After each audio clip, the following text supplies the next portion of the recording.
வணக்கம். புக் டாக்ஸில் நம்ம இப்போ பேசிட்டு இருக்கிறது ஒரு சைல்டோட பிஹேவியர் எனி அண்டர்லைன் மெடிக்கல் ரீசன்னால இருக்குமா, நம்ம பார்த்துருக்கோமா அப்படின்றது. ஸோ இன்னொரு எக்ஸாம்பிள் இருக்குது. ரெண்டு பாய்ஸ் கிட்டத்தட்ட 8 years அண்ட் 9 years அண்ட் ஒரு சைல்டு கோயம்புத்தூரில் இருக்காங்க, ஒரு சைல்டு சென்னையில். ஸோ அன்எக்ஸ்பிளைன்ட் ஹைப்பர் ஆக்டிவிட்டி பார்த்தோம்.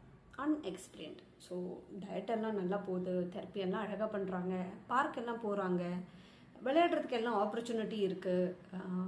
ஆனாலும் ஒரு unexplained tremendous excessive hyper activity. அப்போ தான் நாங்கள் திருப்பி ஒரு டீட்டெயில் பிளட் டெஸ்ட் பண்ணலாம் அப்படின்னு பார்க்கும்போது ஒரு சைல்டுக்கு vitamin D deficiency, severe vitamin D deficiency, and இன்னொரு குழந்தைக்கு லெட் டாக்ஸிசிட்டி.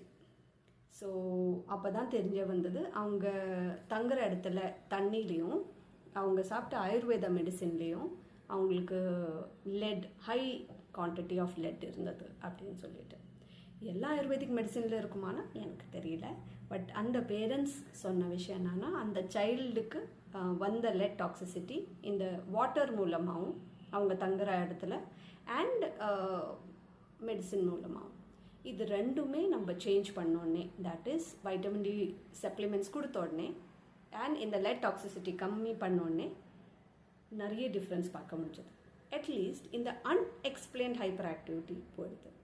ஜென்ரலி அந்த சைல்டு எப்படி ரெஸ்ட்லெஸ்ஸாக இருப்பாங்களோ இல்லை எப்படி பிஹேவ் பண்ணுறாங்களோ அது ரெஸ்யூம் பண்ண முடிஞ்சது.